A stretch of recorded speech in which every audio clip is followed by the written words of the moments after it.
What's up guys, it's Michael here. In this video, just like the title says, gas prices are increasing once again. And a couple weeks ago, and for the publishing of this video, gas prices looked like it was trending downward, going down to around the $5.50 mark, maybe at some places hitting the $4 mark, especially in California. As in other states, are definitely dropping a lot more. But suddenly, this week, apparently, and maybe the posting of this video, gas prices soared up again. It was going up basically almost double digits every day. It was going up basically 5 cents, 7 cents, sometimes even 10 cents, and now we're at the $6 mark for gasoline. And I made another video explaining why gas prices were increasing.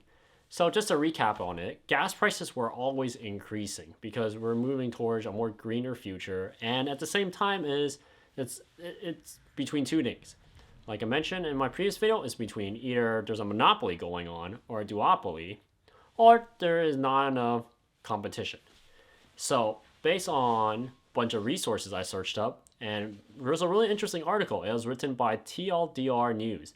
They found out that the reason why gas prices are increasing is either one or the other, so either A or B. And they found out the answer was the lack of competition, because all the gas resources and gas infrastructure is being killed off because, and honestly, when they mentioned it, it shocked me too. It's because of profit issues.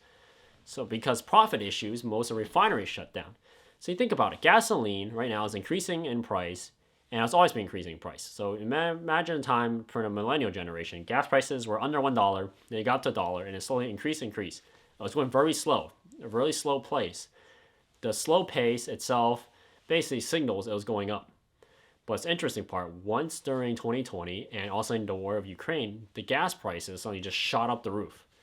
So it signaled because it gave a company a lot of power. When that company got a lot of power for oil refineries, they're able to justify raising the price because everyone's occupying with something else. If suddenly people raise the price when there's no commotion going on, then people would be really upset and probably stop buying gas or start holding protests against that specific oil refinery and company.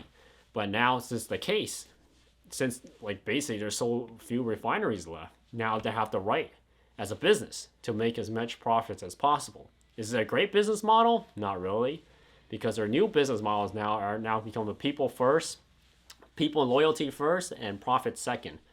But in gasoline case, like throughout the years, it's always been profit first, people are always number two. Sadly, that is what's the case, and some states do not see increased gas prices, but like in California, which the states try to become green energy, but let's face it, not everyone has an electric vehicle. Not everyone has like a electric stove. So that's the issue here. And the main issue is, since gas itself, it's not one type of gas. Oil itself is not one type of oil. Oil can come in many different forms from many different regions. And every one of them have a different chemical component. That chemical component itself makes up whether a refinery can use it or not. So there is the ones in America is the light version of crude oil, and there are ones in like Russia, and the ones in the Middle East are the heavier stuff, thicker, heavier oil. So those refineries are not flexible enough, and they're not built flexible enough to basically refine that type of oil. So you cannot refine that type of oil, and that means they make less of it. And when they make less of it, there's an increase in demand, low in supply. That's it. Then you have increase in prices. And the reason why we're not rebuilding new refineries, so based on one of the articles I found, the United States has not built any new true crude oil refineries since 1977. Yes, you heard me, 1977. During that time, that's the last time they did an upgraded oil refinery. And that was the last time when they had new ones being built. So basically this issue is self-inflicted. When you're transitioning to green energy, you need a smooth transition. In this case, it's a horrible transition. And just like that, you guys should be hitting the subscribe button down below and the like button. Because crude oil itself, they're not going to build new refineries. This current company who monopolizes all of it, and I don't want to mention their name, but you guys can go search it up, what type of oil refineries have in America, are not improving. They're not spending the money on infrastructure. Instead, they try to get subsidies, which is taking money from us as a taxpayer to build a new refinery. Because itself, oil refineries are very expensive, and making money is a very difficult process for them because they have a lot of rules and regulations, and at the same time, when they can make profit, why just make profit? That's it for this video. I'll see you guys next time. Please like, share, and subscribe, and peace.